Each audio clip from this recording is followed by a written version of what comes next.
Okay, welcome people to the video tonight or this morning if you're watching it tomorrow or in a different time zone.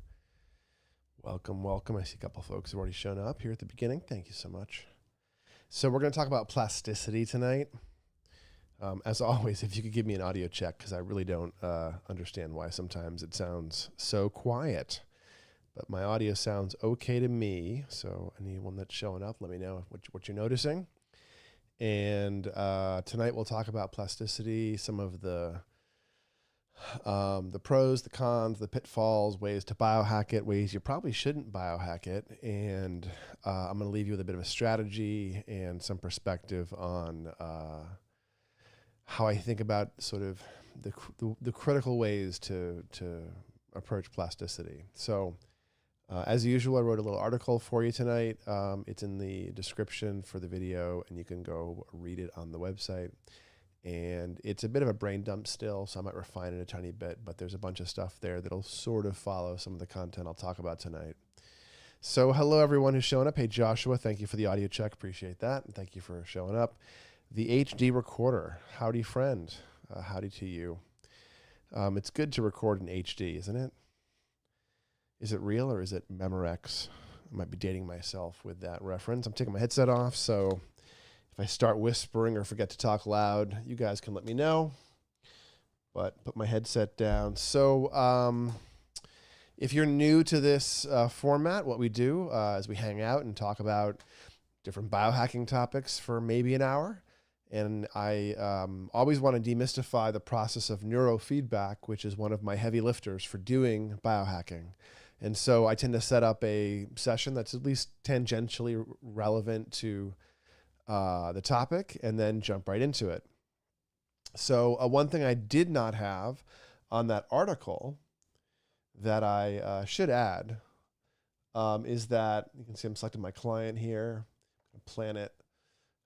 Sorry, my monitor set at a weird angle, so I'm looking away from the camera. Let's just do C4A1 today. So there's evidence that one single session of neurofeedback boosts plasticity in a way that's measurable. I'll dig up the paper and add it to that document. I don't have much research in terms of citation yet on that document. But the specific paper I'm thinking about, the researchers did what's called a motor evoked potential. So if you zap the hand area of the motor cortex with a magnetic pulse, like from TMS, it causes the contralateral hand, the opposite side hand, to jump if it's over the hand area. So what you're doing is you're giving a magnetic pulse and encouraging a motor neuron to fire, essentially. And one single session of neurofeedback drops the activation energy required to create that effect quite a bit for like about 24 hours. So you get this visible, measurable change in cortical plasticity with a single session of neurofeedback, which does sort of explain why we occasionally get single session effects that people notice. But it's still an unusual thing. So I can talk more about some other things that are not in that video, not in that article, if you stick around, including some of the evidence that I found for how the brain changes in response to neurofeedback. So there's a learning event there too that I'll dig into a little bit. But let me set my session up. I want to do C4 minus A1. So this is what's called an SMR protocol, and it is a pretty basic one that's good for lots of things. I'm doing 11.75 to 14.75 rewards. Actually, I'm feeling fast tonight. Let's do 11.875. Eager has 8th hertz divisions if you turn that on, and we usually do. 875. So I'm doing this one-handed and with half an eye on the screen, so that's why it's taking me a minute. And I'll do 22 to 34 for the high inhibit. So what I'm doing here with these 3 frequency bands that I'm setting up, you can see in the pink box, 4 to 7, that's theta brain waves. And theta operates as a release frequency in the brain. It allows things to happen. And there's different sub-frequencies within theta with different roles. But generally, you can think of theta when it's high as taking the brakes off, as lifting the inhibition away from the system. And then we have 11.875 to 14.875, just below 12 to 15. This is sensory motor rhythm, SMR. involved with sleep architecture, learning, executive function, body control, resisting seizures, all kinds of things involved with the cortical thalamic regulation. And then we have 22 to 34, a high frequency, wider range of faster beta. One often gets little beta spindles and bursts of beta and transients up in the fast beta range that don't do much good in terms of regulating the system. So also there's some evidence that if you don't inhibit beta frequencies that are pretty high, you might recruit people in muscle fibers. People might learn to tense up involuntarily. And so for a long time, like 30, 40 years, the practice has been to put a high inhibit up in the upper betas, which catches those transients and beta spindles and other things that might get in the way and cause some anxiety often, but they really catch muscle tension as well. So you'll often notice that the highest frequency range is a very wide range. That's because as you go up in frequency, you go down in amplitude. So a very fast, like 25 hertz beta wave is teeny versus a big 2 hertz wave, 2 hertz delta wave, which is big wave, lots of energy in a single wave. This is the 1 over F, or the amplitude over frequency rule. And natural systems follow this rule from energy and signals to things like the weather. So how much time do I want to train for tonight? 15? Now let's push it a little bit. I get subjective effects at about 18 minutes for most of the SMR protocols. Let's do 21. Let's give myself a nice little push. And then on this software, I haven't shown you this before, I don't think. We also have what are called auto goals, also known as thresholds. You can see here at the top, we've got 25, 65, 15 as you go down the 3 bands. What that means is I'm going to allow the slow inhibit theta to be present at its natural level. I'm going to set a threshold at about 25% of the top edge. So 75% of its signal, moment to moment, the average signals are being allowed through. And as long as my brain stays in that range, it'll pass the reward behavior in the software. The opposite's true for the 65% reward. I stay above that at my amplitude, and then it'll let things pass. This will make a lot more sense once we have it running. HD Recorder is asking a question or two. So what is the system picking up if it doesn't really detect those high beta bands? It does pick them up, but the high beta bands are not as important, let's say. You might catch a transient. And the reason that, I'll show it to you once it's in action, but those fast frequencies are low amplitude. They're not non-existent. So you are getting something, but generally it's a very low amplitude range of small frequencies up there. And so what happens is, one, muscle tension is easily picked up because it overlaps in frequency and it's high amplitude, but a little transient beta spindle might also be high amplitude relative to the background low beta up there. So I'll show you that, especially if you remind me, HD Recorder. All right, I got some electrodes here, silver tips. I've got an amplifier we're using tonight. Oh, I just turned it off. Hit the power button. It's in an inopportune place. Or awkward place. So here's my whiz, power button's on that side. Don't tap it or the lights all turn off. Eager, the software I'm using, doesn't love having the amp turned off if it's already open. So we'll see if it runs. But I'll put some wires on first. I have a little baby bucket of paste.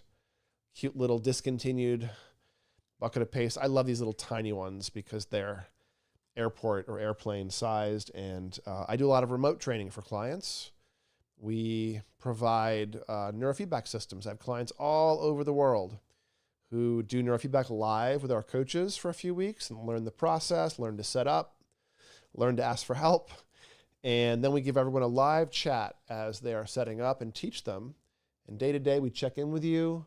We see how your sleep, your stress, your mood, your attention are, whatever other goals you're working are. We cheer on those successes you're reporting, commiserate a little bit with the suffering, and then help you adjust. So Peak Brain offers personal training for the brain via remote guided neurofeedback.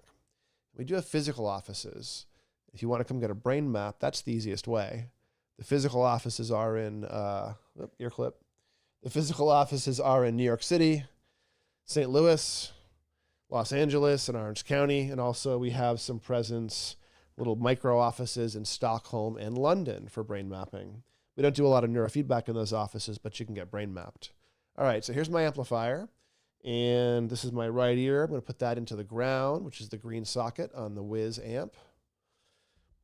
And then my left ear is going to be the reference. So whenever you create a signal off the head, you have to subtract one single wire from some reference. And often that's, with a full head cap, that's some combination of wires like the ears or the full head average.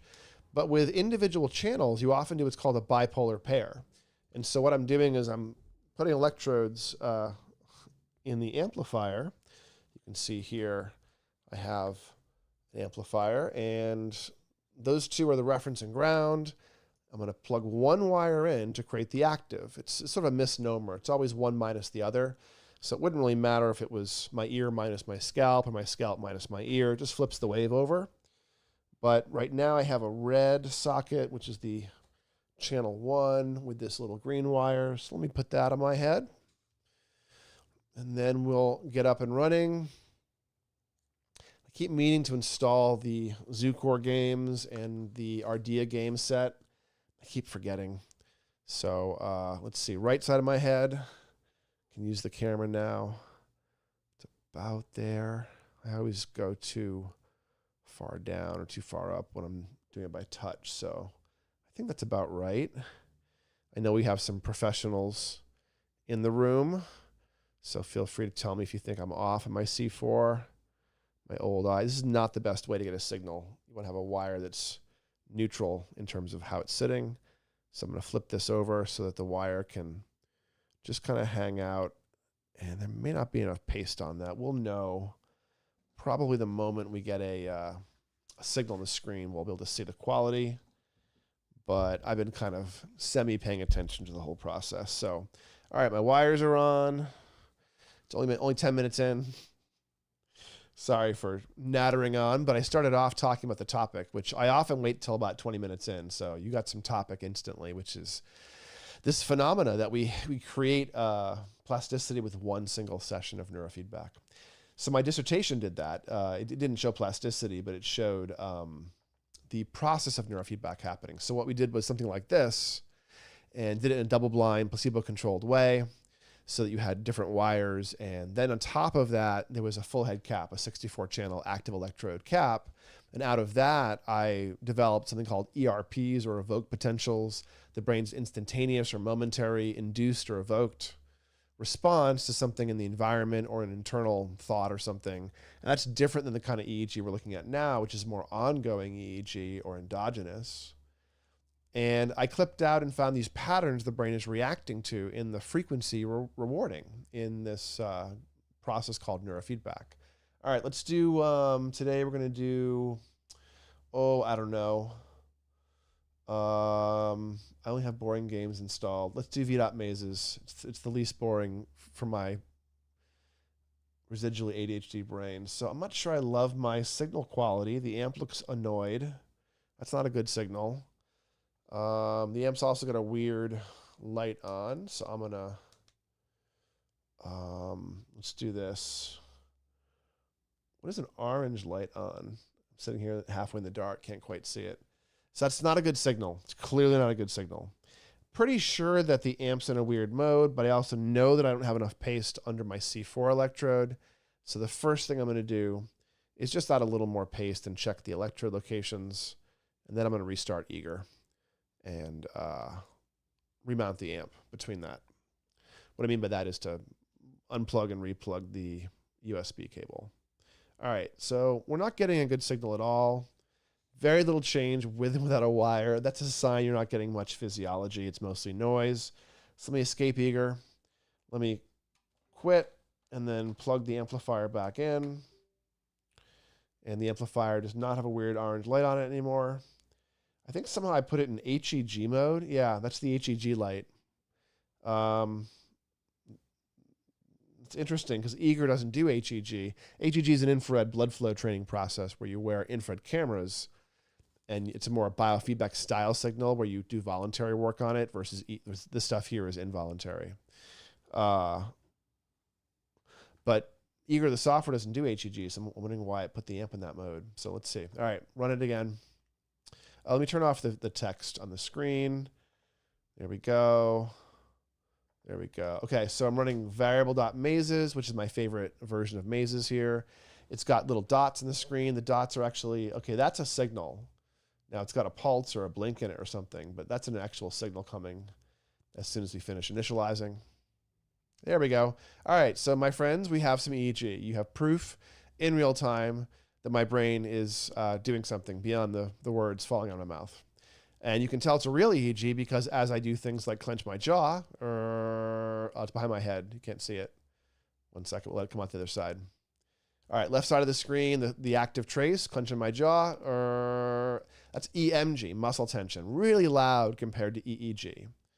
So the HD recorder, look at the bottom right of the screen. That's a frequency spread showing the amplitude as we get into frequencies. Let me scale it. On this software, it's F10. So let me do function F10.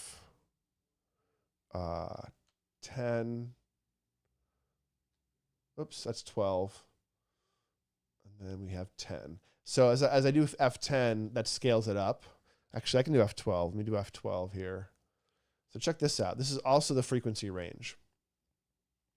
So in Eager, we're looking at the bottom lines are the very slow frequencies. I'm making a lot of amplitude. You can see this Christmas tree sort of style shape to it, this pyramid. And the slow frequencies have a larger amplitude. They're wider. They have a larger microvolt coverage. And then as you go up and up and up, it gets narrower and narrower, essentially. It's not perfect. Then it's reacting to my movement and things like that, for instance. But really, you're seeing in real time here that the faster frequencies have lower amplitude, especially when I hold still. I'll stop talking for a second. It'll become more obvious.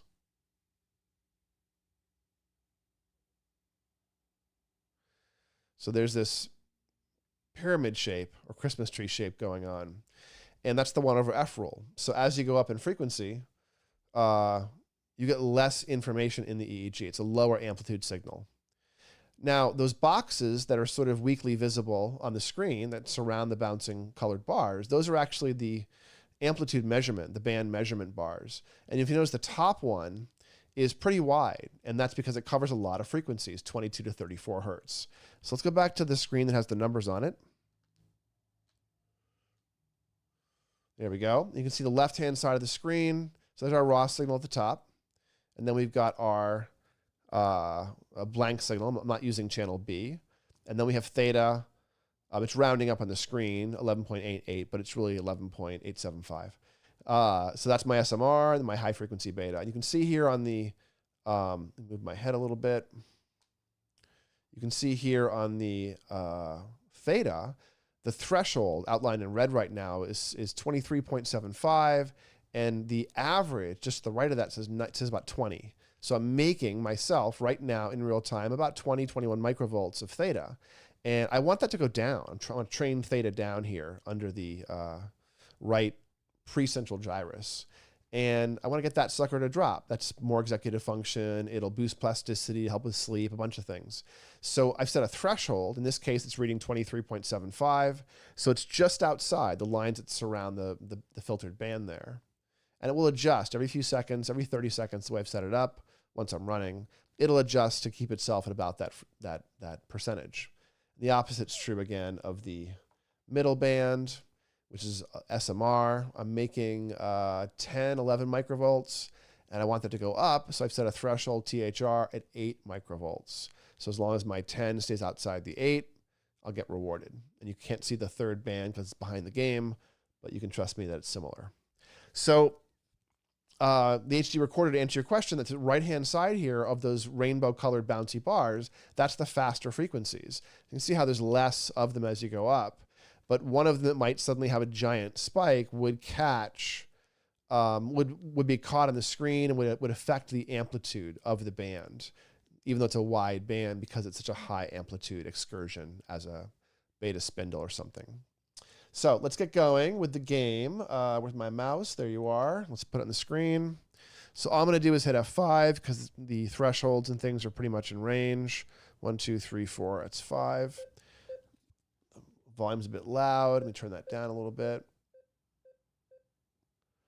So what you can see and probably hear across the top of the screen, we're getting little green lines, vertical lines. What's happening is whenever my brain spends half a second in range with my theta, my SMR, my high beta all staying or trending to the right side of their threshold lines, then my little Pac-Man will beep at me and make a movement on the screen. Turn this down a little further. Kind of loud. There we go. Let me know if those beeps are too annoying for the audio, for the YouTube video, YouTube live stream.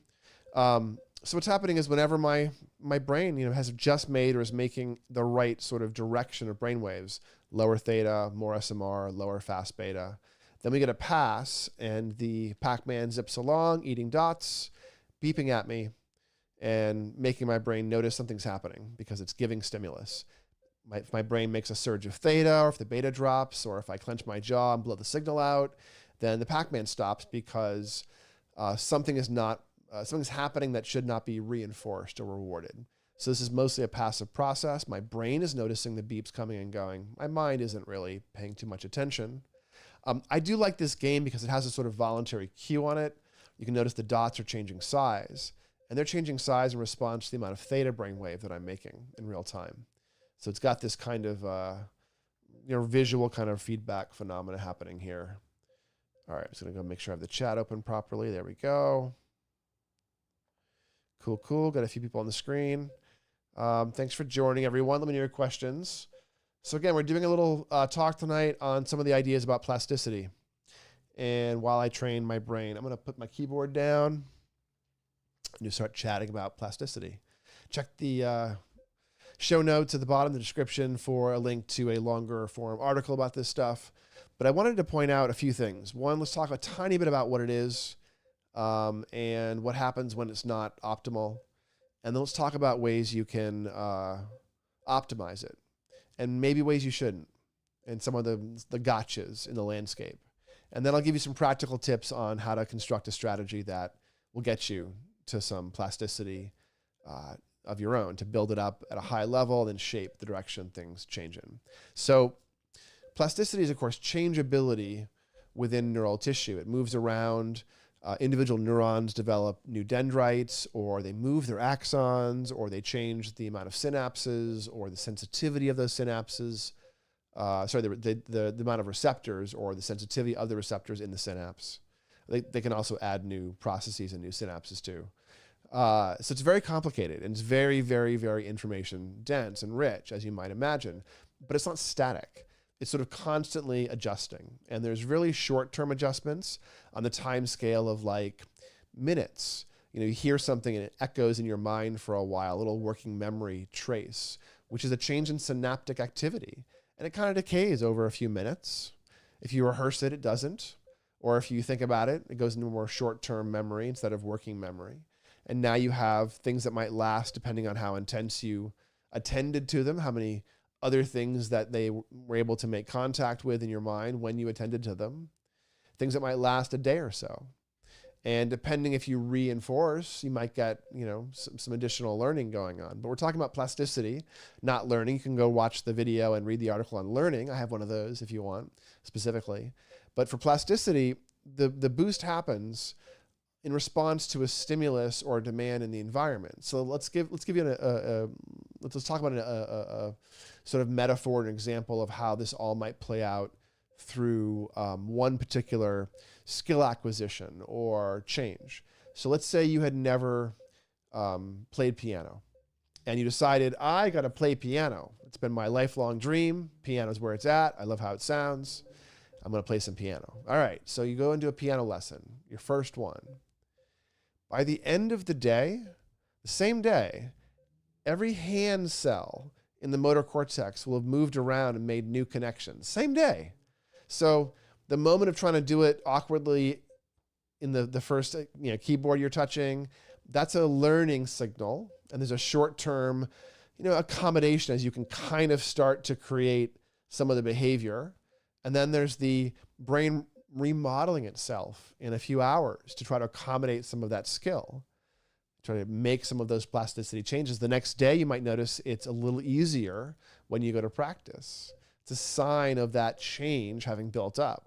And then over a few days, you actually will be moving a lot of the tissue around and potentially over time, over months and years, developing more tissue. You can look at musicians that have a more unilateral hand, and on the contralateral hemisphere, you have significant more representation in both the motor and the sensory cortex for that control over the hand.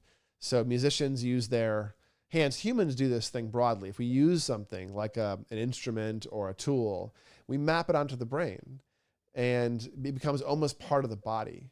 And so that happens when we use novel things. You know, remember how awkward it was maybe the first time you try to drive a car or play a guitar, but then after a few iterations and a few sleeps and a few, reinforcements, you were able to feel natural driving or holding the instrument or whatever it was.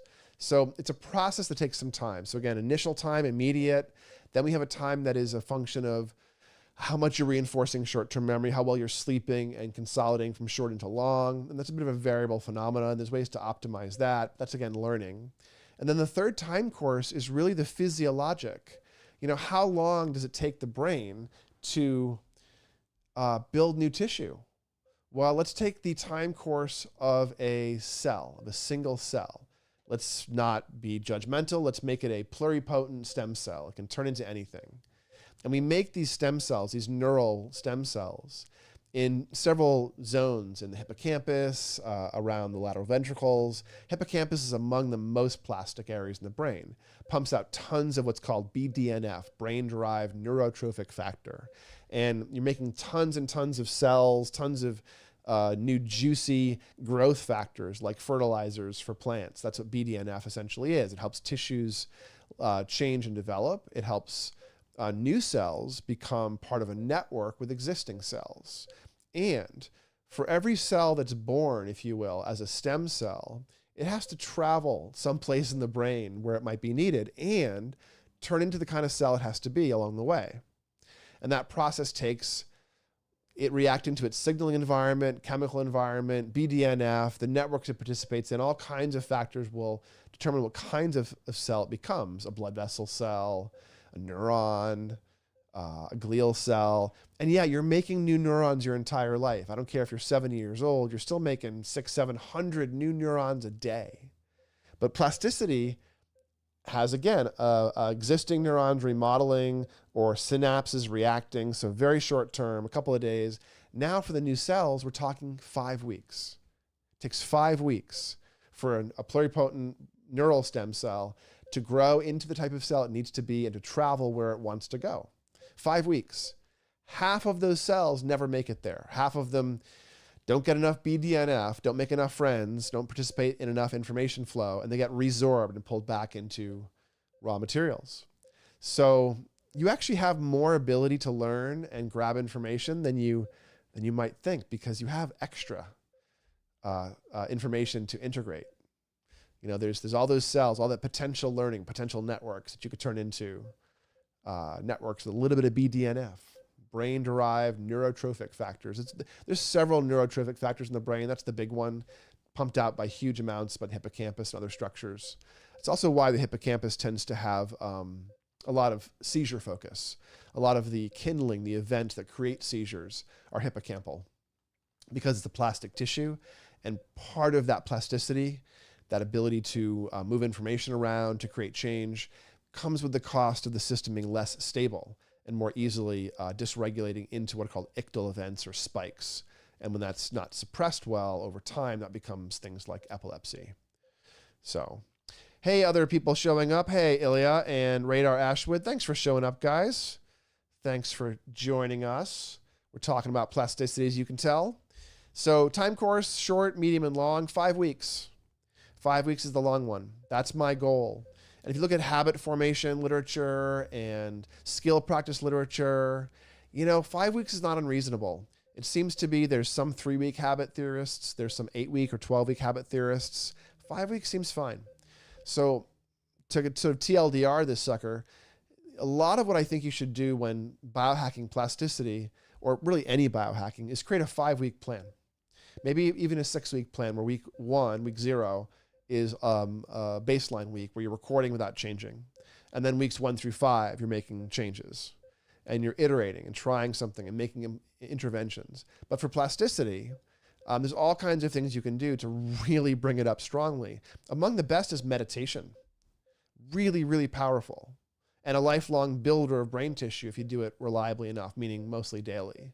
Neurofeedback, as I mentioned at the beginning of the live stream tonight, will bring up plasticity in a measurable way through decreased activation levels of the motor evoked potential with one single session of neurofeedback. And what I did was show that the brain is reacting with an ERP within the very first session of neurofeedback. So I mentioned I did a 64-channel cap on top of the training wires. We also did this process where people train 5 days in a row, and I examined with the full head cap what was happening for those people on days 1, 3, and 5, and then looked at the evolution of the ERP over time. So the brain starts to react to the beep in the frequency you're rewarding in the first 5 or 10 minutes for everyone who's not doing sham training. It's a very robust phenomena, and yet we don't really feel our experiences at that level mostly. Most people don't feel classic neurofeedback that's reinforcing, creating these bursts of energy for 2, 3, 4 sessions. It's pretty classic. It can happen the first time, but 1 person out of 20, generally not, a huge amount of people feel a lot the first time. And so you get this like learning event. It's a signal, and the brain then adapts. And 2 days later, there's an adaptation of how much energy is released in response to the brain beep. So we're talking about what's called an event-related spectral perturbation, or a change in a frequency band like betas and alphas, et cetera, happening in a time-locked way in response to evoked or induced information. So this is a mix of the spectral, the time frequency information, with the event information, which is much more about time. So you can see those things evolving over a few days. And that's, again, learning, and it's showing a time course of plasticity. So if you're going to develop a strategy yourself, my advice is come up with 5-week plans and a 0 week before it for baselining. And baselining is important, especially if you've not been biohacking all that well, if you've been eating lots of carbs, if you've been not looking at your circadian rhythm, if you've been not meditating, if you've been doing all kinds of crappy, bad habit stuff, and a sort of accommodations that are kind of maladaptive to stress, et cetera, then doing a week of observing behavior may change your behavior on its own a little bit. Drucker, what's measured is managed, but it really does give you the opportunity to start figuring out what you should manage and what's important to measure. So again, on the plasticity front, sleep is key. So go watch the video and read the article on biohacking sleep itself. I have one of those, but sleep tends to create learning signals that are deep and hard to get in other cases. I'm doing SMR training right now. This is also called sleep spindles. When you're sleeping, keeps you asleep, helps you stay relaxed physically, so it paralyzes your body a little bit so you can sleep and dream without moving around.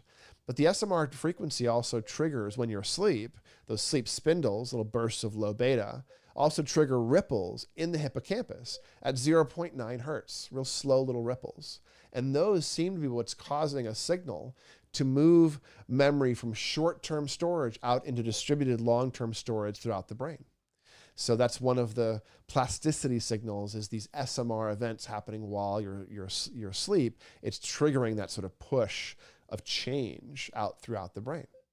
So you'll hear a lot of reports when people do neurofeedback that while they're doing neurofeedback, especially in the first couple of months often, that there's a phenomena of really notably increased dreaming. So for those of you, at least a handful on the channel, I know you do neurofeedback a little bit on yourselves. I'm curious, what have you noticed? Have you noticed this phenomena of sort of increased, obviously different dreams that are really vibrant, really vivid? I have a theory why, but these dreams often have a travel component, an exploration of the environment component to that. You're going somewhere, trying to get somewhere with some crazy characters. So I'm curious, for those of you who are on the live stream already, or later on if you're watching this, what's your experience with getting some neurofeedback and then having a change in sleep afterwards? I know there's changes in onset. It can improve sleep, deepen sleep. The wrong neurofeedback can throw off sleep in a really notable way, at least briefly. But I'm curious, when you start getting those good effects, if you're getting classic effects in neurofeedback, that's a couple weeks in, I'm curious what you've noticed. Are you getting those really interesting dreams, that resurgence in dreaming you might not have had since you were younger? Really memorable dreams, essentially. Joshua's saying that he gets to report clients dream a lot and has heard the term REM rebound. Oh, I see. So like the idea is that people have a deficit of REM and that's then a resurgence of REM. I'm not sure if I buy that theory. I appreciate it. I understand how people could see it. I think that experience is actually a function of increased deep with increased BDNF, because increased deep will mean more consolidation, more storage, and therefore remembering dreams.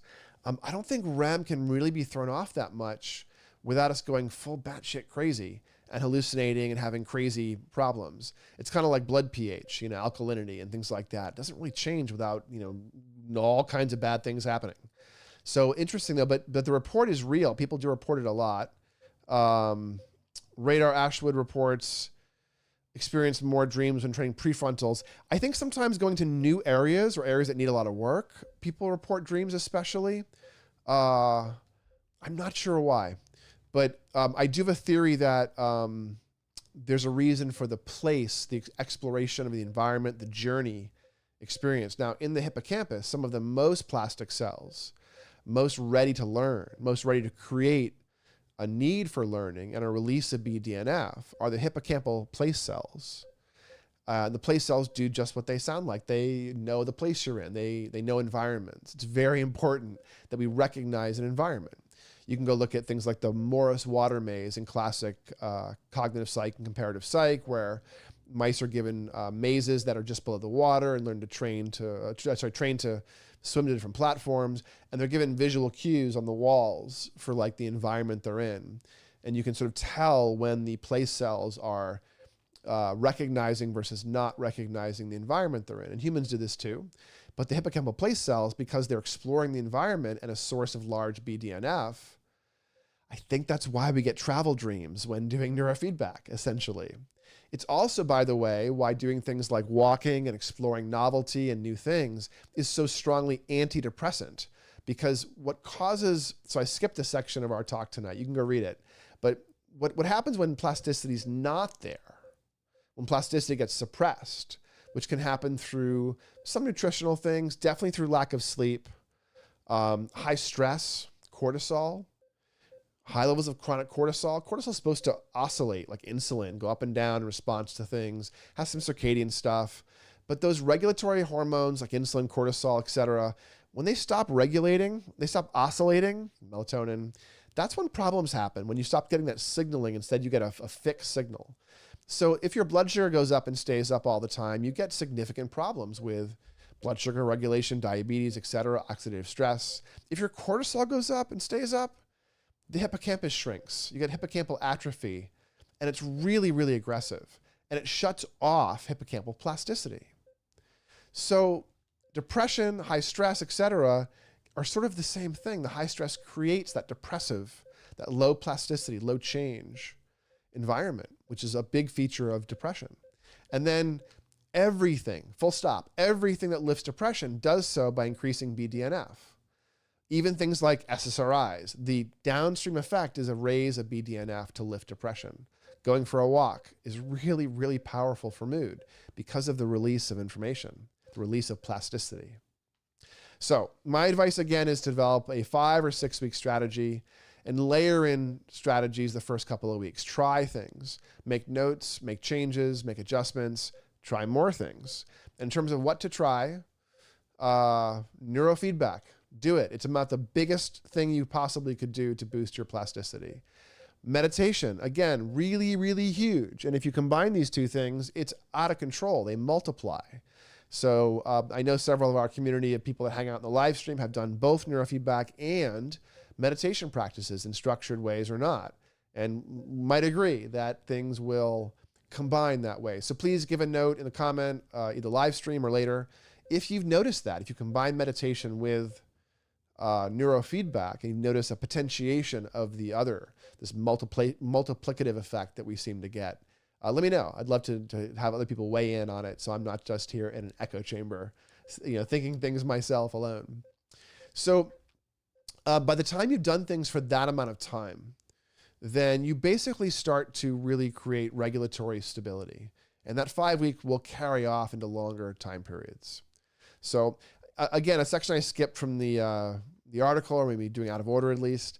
I want to touch just for a second on some of the downfalls, the pitfalls of biohacking plasticity, because it can go awry really fast. It's not all good to have huge amounts of surging BDNF all the time. You know, Oliver Sacks wrote a couple books, of course. One of his books talks about plasticity and a pianist child who practiced so much. They went from like, you know, okay to amazing to virtuoso, among the best in the world. And then they overshot and lost the ability to control the fingers very well because the plasticity stayed so high that they weren't able to lock in the skill set. It didn't stay stable. And so the same thing can happen, I think, if we bring up plasticity broadly in the brain without shaping it, it might go awry. You know, I see a lot of people using different nootropics that seem to have some plasticity boosting phenomena. And there's some research papers on some old neuroleptics that bring up plasticity. There's some research papers on different natural compounds. A lot of biohackers seem to be using lion's mane to bring up BDNF, and there's good research on that too. But I also see horror stories all the time for people that throw really powerful compounds into their strategy and they backfire, even small amounts sometimes. And things like lion's mane, go to Reddit and look for the lion's mane recovery forum. There's this pretty strong potentiation of a DPDR, depersonalization, blunted reality sense, blunted sense of being in a dream or checked out. And it also comes with it often an abolished libido. So there's a very strong shutdown, I think, that's happening because everything gets so plastic all at once that then sort of nothing goes plastic in the right direction. And we end up with systems adapting in ways they shouldn't. So I also hear people getting these kind of overplasticity effects, especially DPDR, when they combine multiple substances that can bring up plasticity. So a really common one is mixing cannabis and like MDMA, which is a huge releaser of serotonin, which is involved in plasticity. We also have, different compounds like there's some of the nootropics that are dangerous and create side effects like tianeptine, which is a mix of sort of stimulant at low doses. I think it's an opiate at high doses. Really, it's a tricyclic, essentially antidepressant. So it's causing some potentiation effects. There's a lot of things out there that cause trouble. I get reports all the time from people that try things like C-Max and C-Lang for nootropics that really backfire. And the problem is once some of these really powerful drugs and chemicals backfire, it can be hard to recover. It can be hard to reset the system. So you guys also have some things that are, you wouldn't think of as problematic, things that are the aromatic compounds. Those modify serotonin in real time. And this is things like lemongrass and sage. So people can have really adverse impacts to the aromatic herbs with cannabis or stress or other things that are mixing. So be really, really cautious. You know, having some weed and some lemongrass and a stressful event all at once might leave you checked out and feeling really distant and blunted and having no libido. I've seen it happen. So be cautious mixing, especially herb and chemical substances that impact plasticity. Okay, more questions and shares from the audience. The Peanut Gallery, again, sharing my age. Okay, who knows where Peanut Gallery comes from without Googling? You can see who here is above 45 or 50 years old and watched TV in the early 70s. Let's see. Ellie is saying dreams become very different. Yep, you noticing that? Radar, lighter sleep from something in the frontal lobe may be a part of that. Okay. Elliot, most commonly noticing thinking within dreams. Yeah, being more lucid, more present. I've noticed that too. I also notice more visual lucidity, more crisp visuals, more of a visualization phenomena happening. Definitely color dreams, definitely more active. What I notice most when I do neurofeedback is I get consistency. I get like thematic consistency across what feels like a lot of dream time. Now we know we often dream a huge amount in a few minutes and feels like a long time, many stories, etc. But when I do a lot of neurofeedback, I start getting dreams that I feel like are lasting, you know, like long stories that develop and go places. So, Radar Ashwood's contributing. Lion's mane causes the same issues as finasteride for some people. Yeah, that post SSRI withdrawal syndrome with blunted libido and feeling depersonalized. Yeah, it's that syndrome. It happens with aromatics.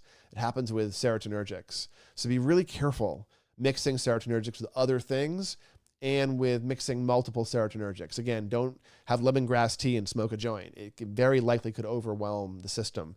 Another one that's often not well understood or well known is ashwagandha. That can potentiate some of the same pathways. So if you're very sensitive to these serotonergics, be cautious.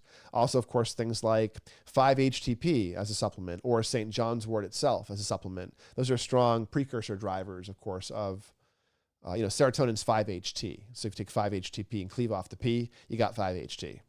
So essentially taking melatonin and cleaving off, you get, vice versa. Then you get melatonin downstream from serotonin. Anyways, getting a little bit in the weeds on the neurochemistry. Other questions here. Radar Ashwood, do you think neurofeedback can fix post-SSRI withdrawal syndrome, post-finasteride syndrome? Yes, I have helped people with that issue before. No, it's not easy. It usually is multifaceted. What I find is the neurofeedback is not able to reach in and tune out that problem. Often in things like ADHD, we just tune out the sucker. Or even things like PTSD, where it's very, very impactful. Here, let me unhook myself. Very impactful to do any of these discrete phenomena working on a regulatory stability thing like sleep, stress, attention, mood, etc. Those change, and you can kind of go after them in systematic ways. But DPDR stuff and the anhedonia and the sexual side effects that you're describing in those phenomena, they're harder to move. And so what I tend to do is neurofeedback, and I tend to stick with betas and SMRs. If they don't have any need for alphas or strong anxiety, if they have strong anxiety, it's almost better in some ways to work on that phenomena because as you drop the anxiety, that DPDR syndrome drops away. What I would say is neurofeedback is likely going to work if you have transient DPDR stuff, if it's here and there. If you get stressed and it gets worse, you feel distant, you feel checked out, your libido tanks under stress or fatigue, but good days can be good. Then I would expect neurofeedback to do a huge amount because it can regulate the sleep, the stress, the attention, and give you more regulatory control to sit within the sweet spot. But for people that have really significant difficulties there, I kind of feel like we need to keep the plasticity up for a long time, for weeks or months, and then just let the system reset itself. And I've seen that work here and there. I've also seen a couple of other phenomena, which it sounds a bit counterintuitive, but a couple people that I've worked with wanted biohacks to experiment with for that phenomena because it's so distressing. And in 2 cases, I think I've had maybe 3 people try this after they asked for other things to work on. I think I worked in 2 cases where I had people use a microdose of St. John's wort. And I'm assuming a microdose of 5-HTP would also work. When I say microdose, the dose I was using that I suggested was something like 1/8 or 1/6 of the minimum effective doses you'll find in the literature for St. John's wort.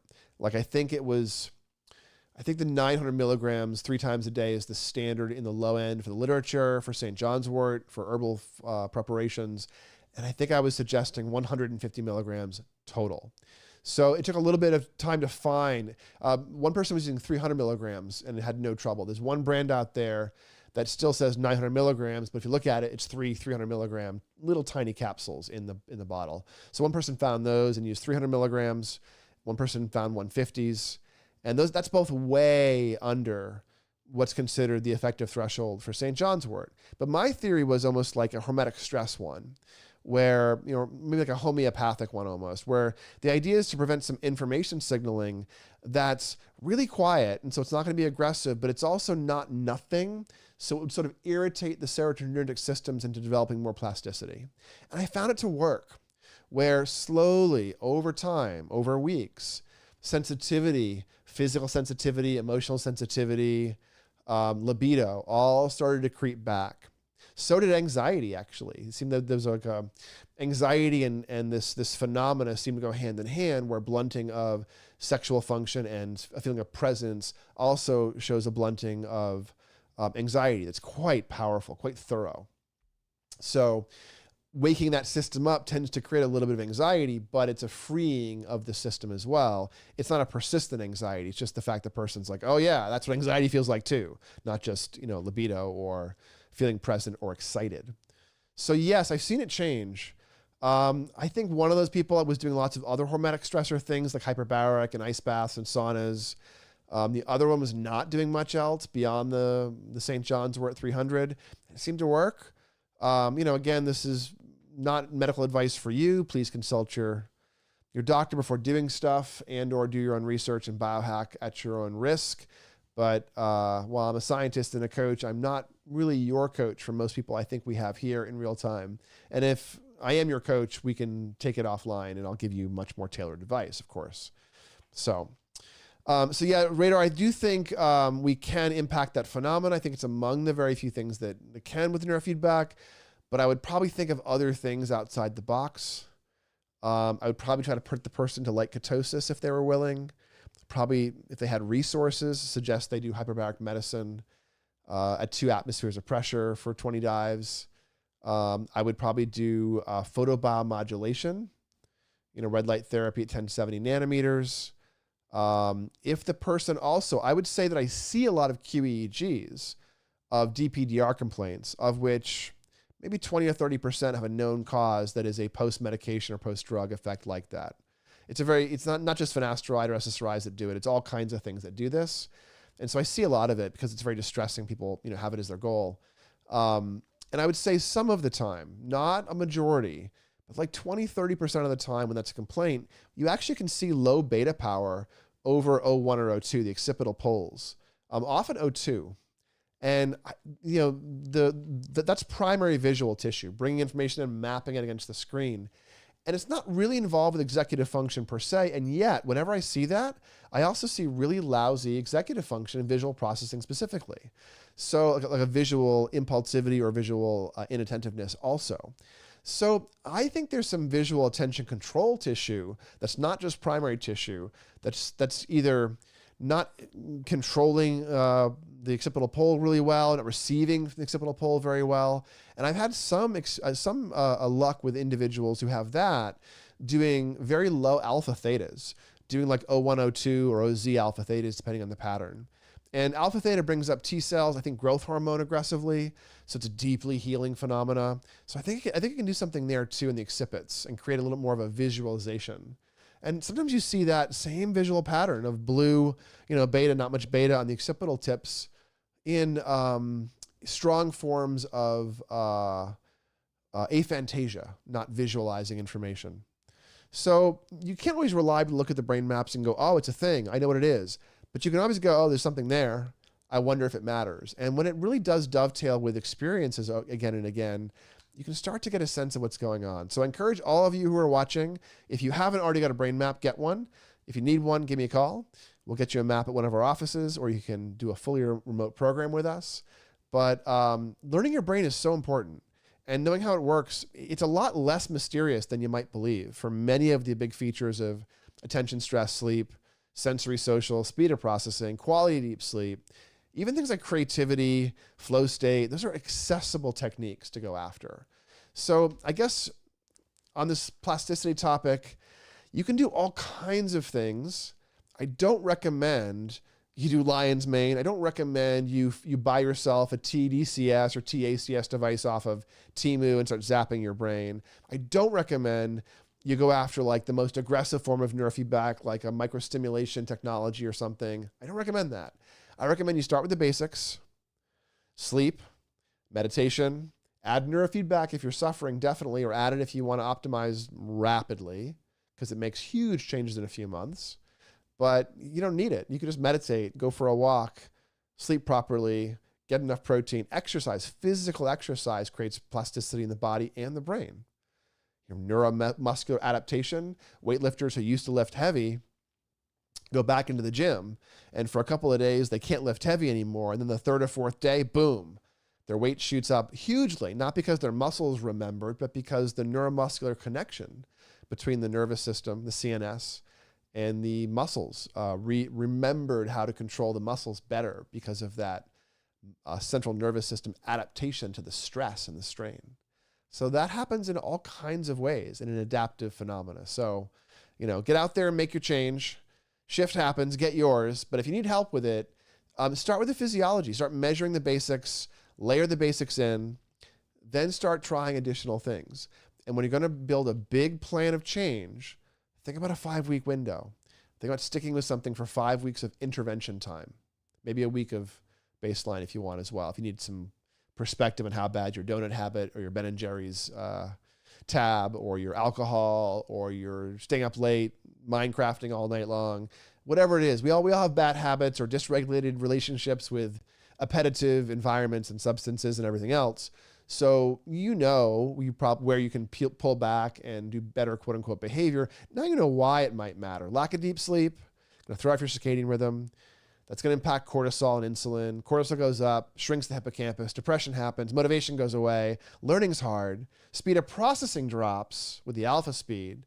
We have another video on that. So you see how all this stuff actually is kind of interrelated, but you can take control over it. So if you're struggling, rebounding from brain injuries, addiction, trauma, years of sleeping poorly, aging, those are all phenomena where bringing in plasticity, not just the target for you, but the broad plasticity strategies, that'll make a difference. And so just to leave you with one little maybe anecdote where plasticity matters and how neurofeedback can really help. I noticed this phenomena a few years into being in sort of private practice with Peak Brain. We had a couple of clients, elder clients who were coming in. We got a whole neighborhood of old ladies who were coming in, and many of them had mobility difficulties with a stroke, an arm that was spastic or some, one of the legs or something. And these are mild brain injuries. And these are women in their 80s who found us, a whole group. And a couple of them went to the same physical therapist for rehab on the post-stroke limb stiffness in leg or arm, or also in face, in speech. And I got a call from 2 different physical therapists at the same office about 2 different clients who both called me and said, "What are you doing? My client came in without a cane today," for one of them. And the other was like, "My client came in and crushed all of her balance exercises she hates. And she walked out of here, smiling. She's never smiling. What are you doing over there?" And what we were doing was not focused on motor control at the time and trying to wake the brain up from the stroke area. It was focused on global plasticity, sleep regulation, attention regulation, all that stuff. But bringing up that plasticity bath for 24 hours means that the other stuff you do gets to shape more change. So people occasionally, often parents are like, "Oh, my kid can't do neurofeedback now. He's too busy. Maybe this summer, maybe over break. I don't know. Can't find time." I would say add neurofeedback to your busy life. The brain gets plastic, sleep regulates, and suddenly you spend less time studying on projects, working, learning. You might even spend less time sleeping and get better sleep. That happens all the time. When your circadian rhythm's been off and you set it up properly, suddenly 9 hours of not feeling great turns into 7.5 hours of feeling amazing. So you have control over this stuff. That's my big takeaway for this talk tonight is shift happens, get some. But that takes measurement. It takes figuring out what you want to get to, what success looks like. And it probably takes about 5 weeks of adhering to somewhat regular behavior so the system can cue on those different time courses and layer in the synaptic change, the circuit change, and the tissue changes over those 5 weeks. So there's our talk for the night, unless you have more questions. Wow, look at that. We're getting in on right up an hour. So, oh yeah, Raider Ashwood mentioning sodium valproate, whose brand name is, Depakote? Yeah, that's the one I mentioned earlier. Some old-fashioned neuroleptics, anticonvulsants. Bring up plasticity very strongly. I mean, they have other big issues too. You don't want to take that stuff if you can avoid it. It does not feel good. And so it might create a plasticity change, but it's also going to make you stupid and fat and drool if you don't need it. So these are very powerful drugs. You also might be able to, exploit that kind of stuff if you are acute. So maybe I'll leave you with my perspective on when to biohack in a risky way versus when to biohack with only true nootropics, things that actually boost your function without causing any side effects. that you can't work around. So there's a lot of things out there called nootropics that aren't nootropics. They have significant side effects and significant risk factor, lion's mane being among them. Yeah, there's a cognitive effect for many people, the vast majority. I don't know how many percentage points it is who don't have that effect and get side effects, but it's not insignificant numbers of individuals who are suffering. So I don't consider lion's mane or even things like caffeine a true nootropic, because you do have that downside to manage. So, things like paracetam, maybe some of the choline sources, maybe neurofeedback when done properly, exercise, sleep hacking. These are true nootropics, and you can really get a long benefit without any risk of tanking your performance or causing side effects. So this is why I'd rather you don't buy random research chemicals or drugs you read about on Reddit from the internet, from Mexico and India and wherever else, and get them and take them, because people get into trouble all the time doing that. And so if you don't have huge suffering, brain injuries, major trauma, etc., if you're really just trying to optimize and biohack, then I think your threshold for the kind of side effect you should tolerate should be really, really low threshold. Like, don't tolerate those side effects. Any irritability, any sleep disruption, any activation, don't tolerate it. Figure out why, back off, etc. If you have a brain injury, major problems, you might need to go after different interventions, including biohacking and medications that might have side effects because you're trying to really get over a major intended effect. But if you're a pretty healthy person who's biohacking like most of us to optimize and anti-aging purposes and specific performance goals, reducing suffering long-term, well, then don't tolerate things that might be risky. Don't go after the research chemicals, the random nonsense out there, the things with side effects. Instead, really identify your goals. Identify what success would look like if whatever strategy you chose for biohacking was successful. What are the criteria for success? Then back up and figure out the strategies in your life across all the different biohacks we know about that might support those things. Then start measuring, then iterate. You'll get there. And you'll get there more reliably and probably faster than you would if you rushed into some really aggressive intervention that backfired. Smooth is slow and slow is fast. When I used to ride with old bikers, we had years ago little tiny gas tanks, and we couldn't go very far. If we revved a lot, we would run out of gas before we get to the next town. Little tiny 1.5 liter or 1.5 gallon gas tanks and things. But if you just kind of idled it out, hung out at 50 miles an hour on back road, just kind of roared through, could go a lot further. So the same is true sometimes in making change in the brain and body. If you can make incremental change in the right direction, gradually, slowly, and just build it up, it compounds and you get huge transformation. If you instead try to change the trajectory and wrest it around into a new trajectory rapidly, it might work, probably not. The system might push back. You might not have a big enough lever to move. And worse, if you do, it might cause trouble. So be very cautious layering in compounds, especially things you buy on the internet, especially that might bring up your plasticity, because some of them do. It's not always a good thing. So on that note, we will, I think, break for the night unless other folks have some things they want to talk about. Looks like we've had a bunch of people show up tonight. Thank you guys. About 16 people came through in real time. It's maybe, we tend to have a couple dozen sometimes. That's great. I love it as we approach the teens. This topic I know might have grabbed a few people. I think next week I might do aging. I'm not sure how sexy aging is, but I have a lot to say on it. I used to teach gerontology at UCLA for 10 or 11 years. I have a lot of thoughts on healthy aging, on what aging is and is not. And it's just a bit more of a prep job. So we'll see if I get to finish enough of an aging article. Beyond that, if there's other topics you think you might want to go after, just make sure it's a brain-based topic so I can think about how to dovetail neurofeedback and brain mapping into it. And also, I'm a brain guy. That's really what I know. So you can feel free to ask me additional questions. And if you want a private consult, they're free. You can go to the Peak Brain website or my own Andrew Hill PhD website, and there's a contact form for booking calls, especially in the Peak Brain website. So please feel free to reach out, throw yourself on my calendar for a 20, 30-minute call. I'd love to talk to you about biohacking challenges and see if I can't help you create some transformation. So on that note, guys, you have a lovely evening. Take care of those brains, and I will talk to you all very, very soon.